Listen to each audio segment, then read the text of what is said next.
إن الحمد لله نحمده ونستعينه ونستغفره ونعوذ بالله من شرور أنفسنا ومن سيئات أعمالنا من يهده الله فلا مضل له ومن يضلل فلا هادي له وأشهد أن لا إله إلا الله وحده لا شريك له وأشهد أن محمدًا عبده ورسوله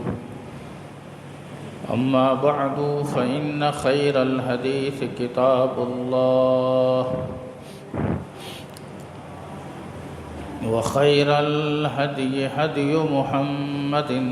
صلى الله عليه وسلم وشر الأمور محدثاتها وكل محدثة بدعة وكل بدعة ضلالة وكل ضلالة في النار أما بعد فأعوذ بالله السميع العليم من الشيطان الرجيم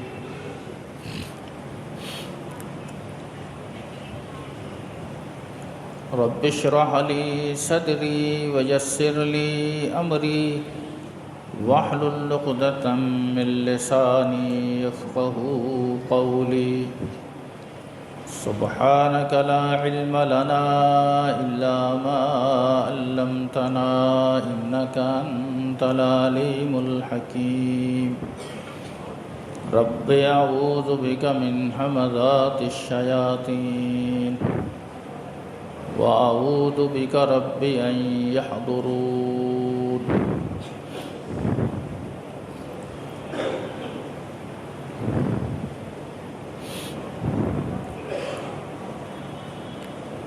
يا بني آدم قد أنزلنا عليكم لباسا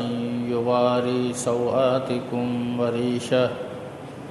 ولباس التقوى ذلك خير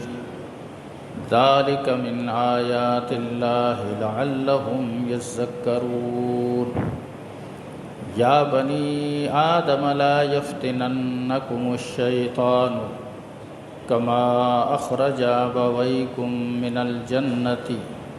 ينزع عنهما لباسهما ليريهما سوآتهما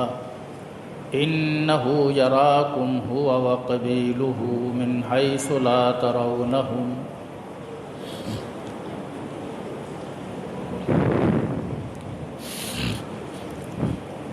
قرآن مجید فرقان حمید کی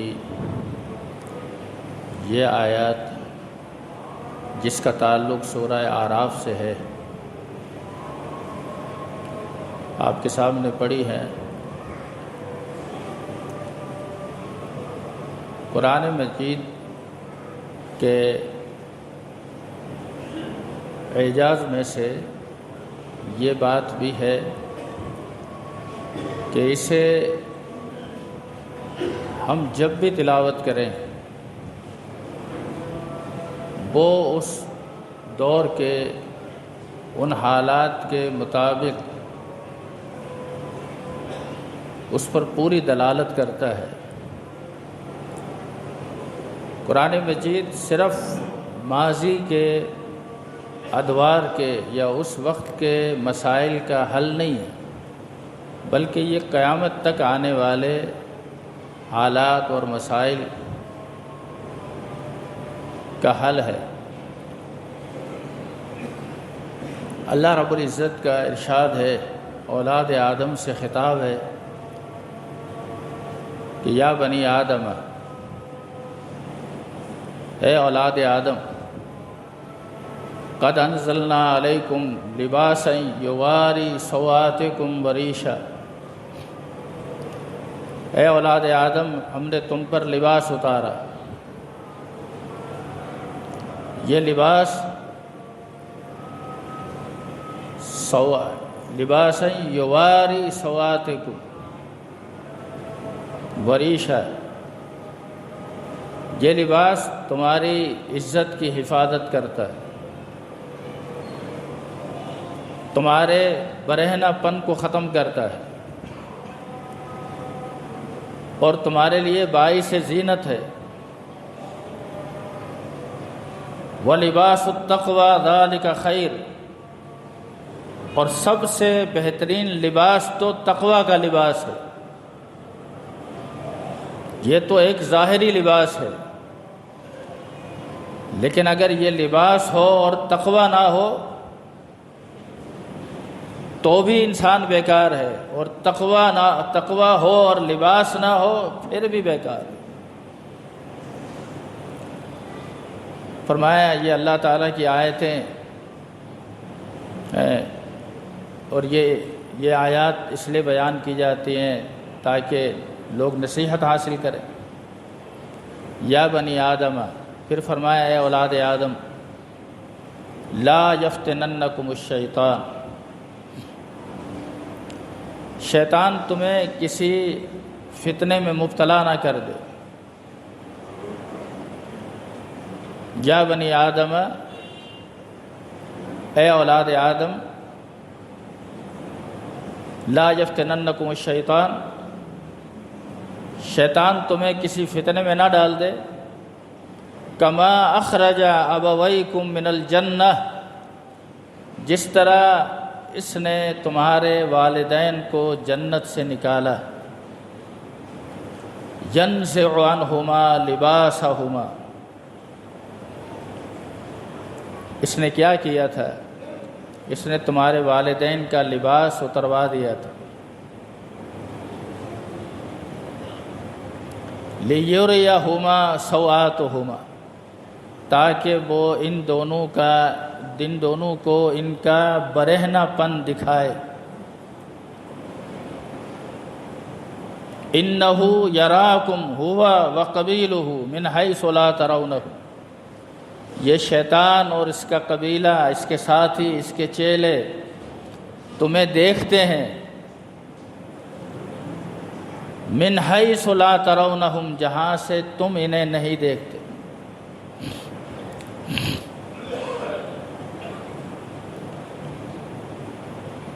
ان آیات کے اندر بہت سارے باتیں اور موضوعات ہیں، لیکن سر دست جو مسئلہ سمجھنے کا ہے وہ یہ ہے کہ یہ جو لباس ہے جس کے ذریعے انسان اپنی ستر پوشی کرتا ہے، یہ بات سمجھ لی جائے کہ یہ ستر پوشی اور یہ لباس کا اتارا جانا یہ اللہ تعالیٰ نے انسان کی فطرت میں رکھی ہوئی بات ہے۔ وہ شخص فطرت سے عاری ہے جو لباس کو استعمال نہ کرے، لباس نہ پہنے۔ اللہ نے یہ لباس تمہارے لیے اتارا جو تمہارے لیے باعث زینت بھی ہے، تمہاری ستر پوشی بھی کرتا ہے۔ اور دوسری آیت میں یہ فرمایا کہ اے اولاد آدم، شیطان تمہیں کسی فتنے میں نہ ڈال دے، لا یفتننکم الشیطان کما اخرج ابویکم من الجنہ، جس طرح کہ اس نے تمہارے والدین کو جنت سے نکال دیا تھا۔ انسان کو بعض موقعوں پر یہ انسان کی فطرت ہے کہ انسان کو اگر کوئی شخص غیرت دلائے اور یہ کہے کہ یہ وہ شخص ہے جس نے تمہارے باپ کے ساتھ یہ سلوک کیا تھا، تو انسان اس موقع پر غیرت میں آ جاتا، اس کی غیرت، اس کی حمیت جاگ اٹھتی۔ اس لیے فرمایا کہ کبھی شیطان کے نرغے میں نہ آ جانا، اس کے بہلاوے اور پھسلاوے کا شکار نہ ہو جانا۔ یہ وہ ہے جس نے تمہارے والدین کو جنت سے صرف نکالا نہیں، ان کا لباس تک اتروا دیا تھا۔ اور اس لباس کے اتروانے سے اس کا مقصد کیا تھا؟ اس کا مقصد تھا کہ بے حیائی کو، فحاشی کو عام کرنا۔ یہ شیطانی مقاصد ہیں۔ اور آپ یہی واقعہ قرآن مجید کے اندر، اسی سورہ اعراف کے اندر تھوڑا سا پیچھے چلے جائیں گے تو اس کے لیے اس نے بڑی کوششیں کی۔ شیطان نے اس کام کے لیے آدم علیہ السلام سے کوئی لڑائی جھگڑا نہیں کیا، یا آدم علیہ السلام کے پاس جنت میں آ کر، وہاں جا کر ان کو بہکا کر، پھسلا کر یہ نہیں کہا کہ آپ اپنا لباس اتار دیں، ایسے نہیں کہا۔ اگر ایسا کہتا تو کون اس کی بات کو مانتا؟ اس نے آدم علیہ السلام سے کہا هل أدلك على شجرة الخلد وملك لا يبلى، یہ پوری جنت ہے نا، اس میں مجھے ایک ایسے درخت کا پتہ ہے، میں آپ کو بتاؤں وہ درخت کون سا ہے؟ علی شجرۃ الخلد، جس کو کھانے کے بعد آپ ہمیشہ جنت میں رہو، وملک لا یبلی، اور کبھی آپ کو جنت سے نکالا نہیں جائے گا۔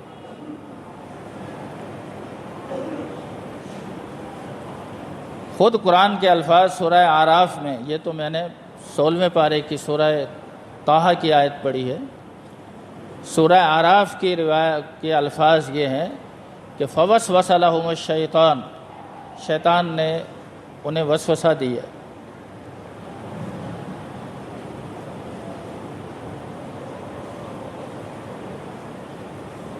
اور ان کو کہا کہ تمہارے رب نے تمہیں جو اس درخت کے پاس جانے سے منع کیا ہے، یہ اس وجہ سے منع کیا ہے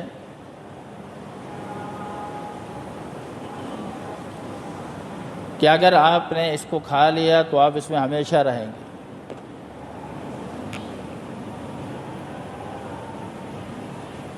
وقال ما نهاكما ربكما عن هذه الشجرة إلا أن تكونا ملكين أو تكونا من الخالدين، کہا اللہ نے آپ کو اس لیے منع کیا ہے اس درخت کے قریب جانے سے کہ یا تو آپ نے یہ کھایا تو آپ فرشتے بن جائیں گے، اس لیے کہ دیکھیں یہاں سارے فرشتے ہیں آپ کے سوا، یا ایسا ہوگا کہ آپ یہاں ہمیشہ ہمیشہ رہیں گے۔ آدم علیہ السلام اللہ کی نافرمانی کیسے کرتے؟ سوال ہی پیدا نہیں ہوتا۔ اس نے اتنی باتیں کرنے کے بعد آخر میں کہا وَقَاسَمَهُمَا إِنِّي لَكُمَا لَمِنَ النَّاصِحِينَ، اللہ کی قسم میں آپ کا خیر خواہ ہوں۔ بس یہ وہ مقام تھا جہاں قرآن کے الفاظ یہ ہیں فَأَزَلَّهُمَا الشَّيْطَانُ، شیطان نے انہیں پھسلا دیا۔ جب ایک شخص اللہ کی قسم کھا لے، جب یہ بات کہی تو پھر قرآن کے الفاظ آگے دیکھیے کہ آدم علیہ السلام نے جب یہ ارادہ کیا فلما ذاق الشجرہ، ابھی آپ نے جس درخت سے آپ کو روکا گیا تھا، جس چیز کے کھانے سے روکا گیا تھا، فلما ذاق الشجرہ، جب آپ نے اس کو چکھا، آپ نے اور آپ کی بیوی نے، بدت لہما سوآتہما، تو ان کے کپڑے اترنا شروع ہو گئے، جنت کا لباس ان سے اترنا شروع ہو گیا، ان کا برہنہ پن ظاہر ہوا۔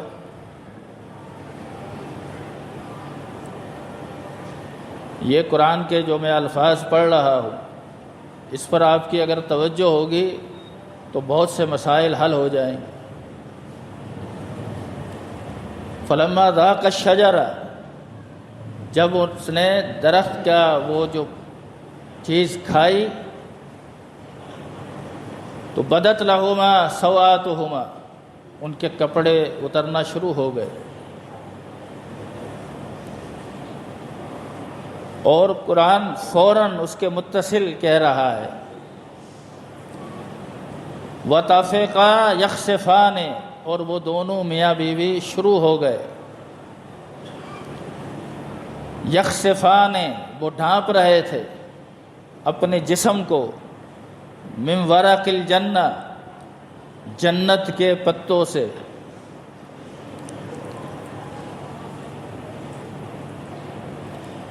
ذرا سوچئے،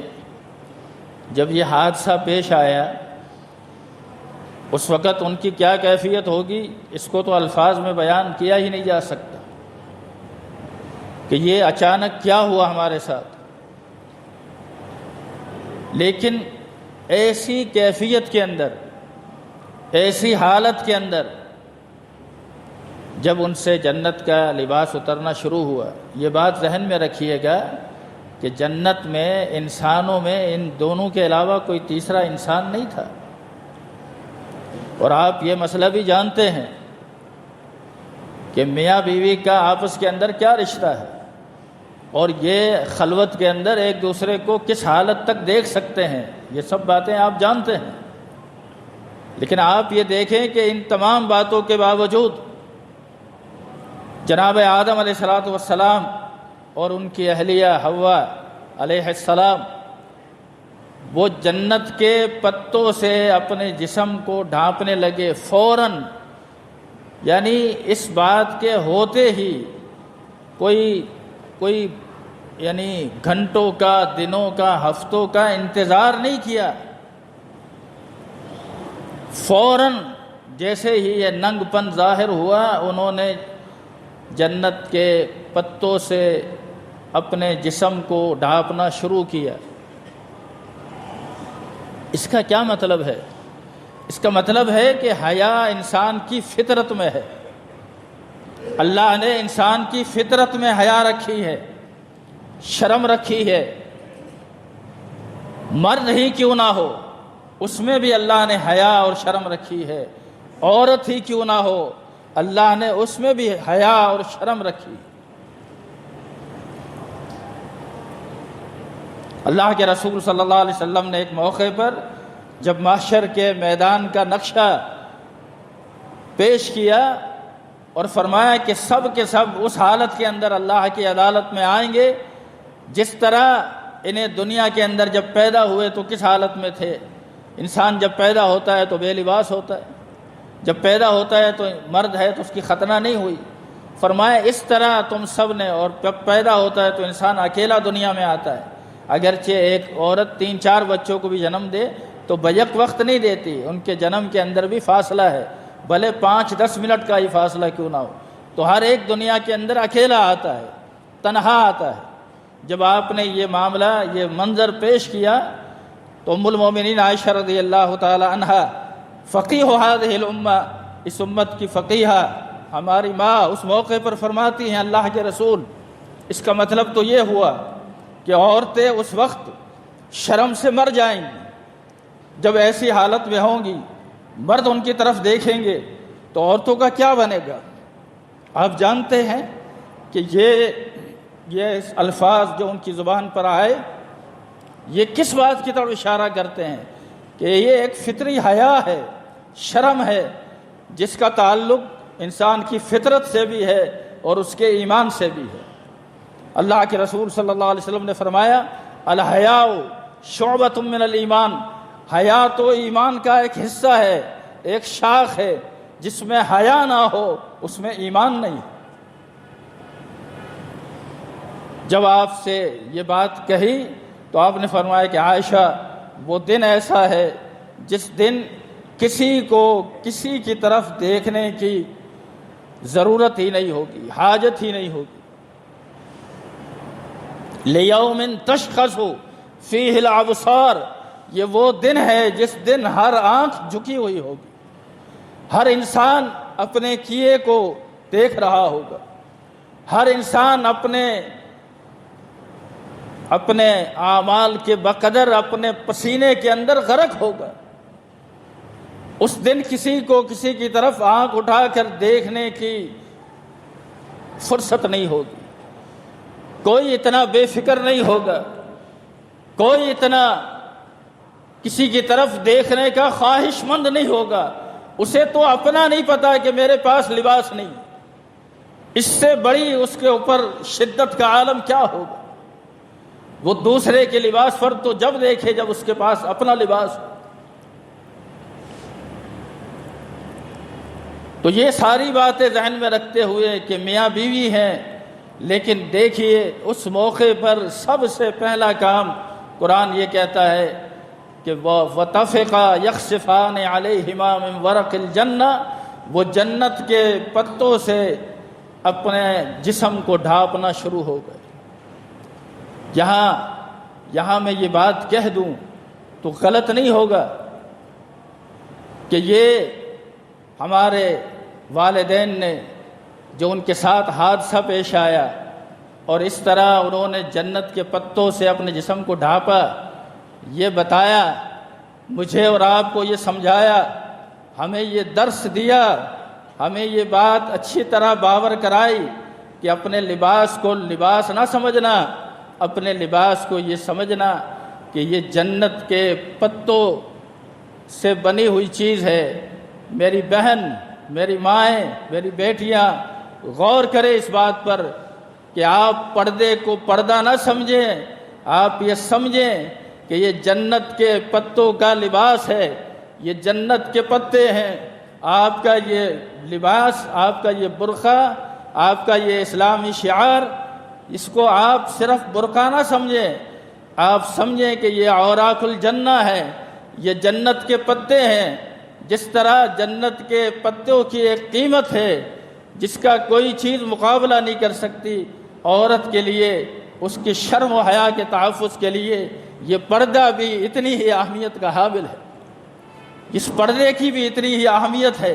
اس پردے کی بھی ہر دور میں اتنی ہی ضرورت تھی، ہے اور رہے گی۔ اور اس پردے کی دشمنی کرنے والا، اس پردے سے دور کرنے والا، اس پردے کو دقیانوسی کہنے والا، 1400 سال پرانی جو ہے یہ کہنے والا کہ یہ اس دور کی ضرورت تھی اور یہ پرانے لوگوں کے خیالات تھے اور یہ پرانے لوگوں کی تہذیب اور ثقافت تھی، وہ سمجھ لے اس بات کو کہ جو جتنے خوبصورت الفاظ کے اندر اس پردے سے اور اس زینت سے اور اس عزت کے تحفظ سے آپ کو دور کرتا ہے، وہ کوئی اور نہیں ہے، وہ جتنا بھی بڑا فلسفی اور پڑھا لکھا ہو اور جتنا ہی بڑا قابل انسان ہو، وہ اس قابلیت کے روپ میں شیطان ہے اور شیطان کا ساتھی ہے، جو آپ کو اس پاکیزہ ماحول سے، اس پاکیزہ چیز سے دور لے جانا چاہتا ہے۔ یہ تو ایمان کا مسئلہ ہے، یہ تو اللہ نے انسان کی فطرت میں رکھی ہوئی چیز ہے، اور اس فطرت سے اگر بغاوت کی جائے تو پھر انسان نہیں رہتا۔ جو انسان اللہ کو مطلوب ہے، حقیقت میں صحیح معنی کے اندر انسان بنتا ہی اس وقت ہے جب وہ مسلمان ہو۔ اگر ایک انسان مسلمان نہیں ہے تو اس کو انسانیت کا درس نہ دیں، اس کو یہ نہ سمجھائیں کہ انسانیت یہ سکھاتی ہے، انسانیت یہ سکھاتی ہے۔ مسلمان سے بڑھ کر کوئی شخص بھی انسانیت کے حقوق کا علم بردار نہیں، انسانیت کا اصل علم بردار مسلمان ہے۔ یہ آج مغربی افکار اور نظریات اور الہاد سے متاثرین لوگ اس طرح کا راگ الپتے ہیں اور اس طرح کی بکواسات کرتے ہیں کہ انسانیت الگ چیز ہے اور دین اور اسلام ایک الگ چیز ہے۔ اس لیے بعض لوگوں نے باقاعدہ ویلفیئر کام کرنے والوں کو میں نے دیکھا جنہوں نے اپنے نام سے مذہب کا لیبل ہٹا دیا اور یہ نہیں کہا کہ ہم مسلمان ہیں، کہنے لگے ہمارا مذہب انسانیت ہے۔ افسوس ہے ان چند ٹکوں پر بک جانے والے رفائی کام کرنے والوں پر کہ جنہوں نے اس رفائی کام کے اندر کہ غیر مسلم بھی، عیسائی بھی، یہودی بھی، ہندو بھی مجھے چندہ دے، ڈونیٹ کرے، میں اپنا مذہب کا لیبل ہٹا دوں، میرا مذہب انسانیت ہے۔ ہندو بھی انسان ہے، یہودی بھی انسان ہے، سکھ بھی انسان ہے اور عیسائی بھی انسان ہے اور مسلمان بھی انسان ہے. ہم جی بلا تفریق یہ کام کرتے ہیں. کون تمہیں سمجھائے یہ بات کہ انسانیت صحیح معنی کے اندر اسلام سکھلاتا ہے. اگر ایک شخص انسانیت کو اپنانا چاہتا ہے تو اس کے لیے اس کا مسلمان بننا ضروری ہے. اسلام سے بڑھ کر انسانیت کے حقوق اور انسانیت کا تحفظ اور انسانیت کا درس، بلکہ انسان سے بڑھ کر جانوروں پر احسان کرنا کس نے سکھلایا؟ اللہ کے رسول صلی اللہ علیہ وسلم نے تو یہاں تک فرمایا کہ ان اللہ کتب الاحسان، اللہ نے ہر چیز کے ساتھ احسان کا معاملہ کیا اور احسان کو اللہ نے ہر چیز کے ساتھ لکھا. حتیٰ کہ فرمایا کہ جب کسی کو قتل کرو تو اس کو قتل کی سزا بھی احسن طریقے سے دو. کیا مطلب؟ کہ اس کو اتنی تیز دھار چیز کے ساتھ قتل کرو کہ وہ اذیت کے ساتھ نہ مرے. وَإِذَا ذَبَحْتُمْ، جب کسی جانور کو ذبح کرو تو تیز دھار چھری کے ساتھ ذبح کرو، اس کو احسن طریقے سے ذبح کرو. امام نووی رحمۃ اللہ علیہ نے صحیح مسلم کی اس حدیث کے تحت یہ لکھا ہے کہ ایک شخص بکری کا دودھ دوتا ہے، اسے بھی چاہیے کہ وہ بکری کے دودھ دونے میں اسے تکلیف نہ دے. فرماتے ہیں بکری کے دودھ دونے میں تکلیف کیا ہے؟ کہا بکری کے دودھ دونے میں تکلیف یہ ہے کہ گوالا جو بکری کا دودھ دو رہا ہے اس کے ناخن بڑے ہوئے نہ ہو. اگر اس کے ناخن بڑے ہوئے ہوں گے تو اس بکری کا، اس گائے کا، اس بھینس کا جو وہ دودھ نکال رہا ہے اس کے ناخن اسے چبھیں گے اور یہ اس کے لیے باعث اذیت. اسلام نے تو یہاں تک بات کی ہے. اسلام سے بڑھ کر کوئی حقوق کا تحفظ دکھا سکتا ہے؟ یہ سب بیمار ذہن کی پیداوار اور الہادی فکر سے پیدا ہونے والے نظریات آج ہمیں اسلام سکھاتے ہیں، آج ہمیں انسانیت سکھاتے ہیں، آج ہمیں انسانیت کا درس دیتے ہیں، جنہیں خود نہیں پتہ کہ انسانیت کیا ہے اور انسان کیسے بنتا ہے. میں عرض یہ کر رہا تھا کہ یہ تو ایسا مسئلہ ہے، ایسی فطری چیز ہے جس میں عورت کا جو شرم تھی، حیا تھی، اس کا تحفظ اس کے پردے میں تھا. اور دیکھیں کہ فوری طور پر انہوں نے اپنے لباس، اپنے جسم پر یہ جنت کے پتوں سے اپنے جسم کو ڈھانپا کہ یہ لباس انسان کی فطرت میں ہے، اس کے ایمان کا حصہ ہے. آج اگر آپ کو اس طرح کے نعرے سننے کے لیے ملتے ہیں، اس سے بڑھ کر کوئی بےغیرتیت ہے کہ یہ کہا جائے کہ اتنے آزاد ہو جاؤ کہ میرا جسم اور میری مرضی، میں جو چاہوں کروں. کاش کہ یہ الفاظ کہنے والی ایک مسلمان عورت کو یہ پتہ ہوتا، اس نے قرآن مجید کی آیت پڑھی ہوتی جس میں اللہ تعالیٰ نے اپنے نبی سے کہلوایا کہ پیغمبر آپ کہہ دیجئے قل ان صلاتی ونسکی ومحیای ومماتی للہ رب العالمین. پیغمبر آپ کہہ دیجئے میری نماز، میری قربانی، میرے عبادت کے تمام طور طریقے، میری زندگی کا ایک ایک لمحہ، میری پوری زندگی، میرا مرنا سب اللہ کے لیے. ان تمام پر اللہ کا حکم نافذ ہو. میرا جسم اور میری مرضی، میں جو مرضی آئے کروں. اور اس کے پیچھے، اس جملے کے پیچھے صرف ایک ہی سوچ کار فرما ہے کہ میں جس طرح چاہوں ایسے رہوں. میں چاہوں تو بغیر نکاح کے رہوں، میں آج ایک مرد کے ساتھ رہوں، کل دوسرے مرد کے ساتھ رہوں. اس میں عورت کی عزت ہے، اس کا تحفظ ہے، اس کے رشتوں کی عظمت ہے. کیا ہے اس کے اندر؟ جس اسلام نے اسے اتنی عزت اور رفعت عطا کی ہے، جس اسلام نے اس کو اتنی رفعت عطا کی، جاہلیت کا وہ دور اور کیوں بھول جاتی ہے؟ اس قسم کی باتیں کرنے والی عورتیں یہ کیوں بھول جاتی ہیں کہ وَإِذَا بُشِّرَ أَحَدُهُمْ بِالْأُنثَىٰ، قرآن کے الفاظ ہیں کہ جب جاہلیت میں جب کسی شخص کو اس بات کی خوشخبری دی جاتی تھی کہ تمہارے گھر اللہ نے بیٹی دی، ظل وجہہ مسودن، اس کا چہرہ غصے کی وجہ سے سیاہ پڑ جاتا،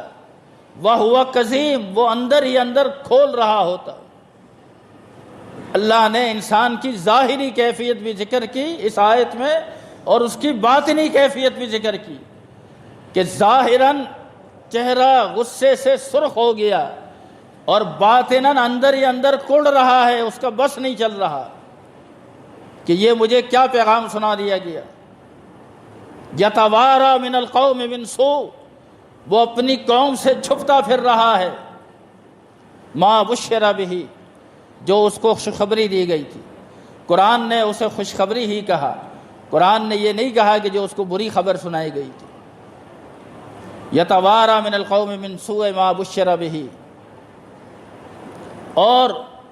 وہ چاہ رہا ہے ایمسکہ علی ہون ام یدسہ فی التراب، اب کہتا ہے کہ اس کے پاس دو ہی راستے ہیں، یا تو وہ ذلت کے ساتھ اس بیٹی کو برداشت کرے اس معاشرے کے اندر، ام یدسہ فی التراب، یا اسے زندہ مٹی کی نظر کر دے، گڑھا کھود کر اس میں دفنا دے۔ یہ بھی تو ایک عورت تھا، یہ بھی تو ایک وقت تھا، اس وقت میں بھی یہ عورت تھی، اس عورت کے ساتھ اتنا ظلم ہوا۔ نکاح جیسی پاکیزہ چیز صحیح بخاری کے اندر کتاب النکاح کے اندر موجود ہے کہ زمانہ جاہلیت کے اندر نکاح کی مختلف صورتیں تھیں۔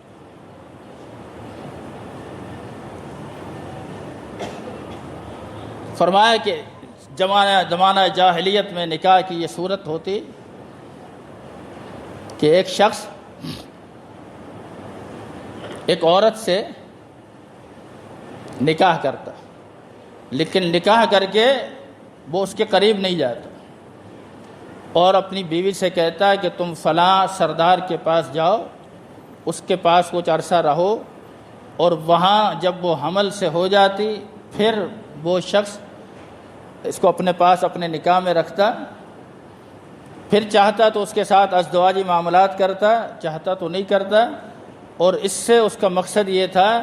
کہ ایک اچھا خاندان اور اچھی نسل ہمارے پاس آئی۔ نکاح ہو چکا تھا لیکن اس کے بعد یہ بغیرتی کی، یا یہ ہوتا کہ عورت کے پاس 10 کے قریب افراد آتے الگ الگ وقتوں کے اندر، پھر اس عورت کو حمل ہو جاتا، پھر اس کے گھر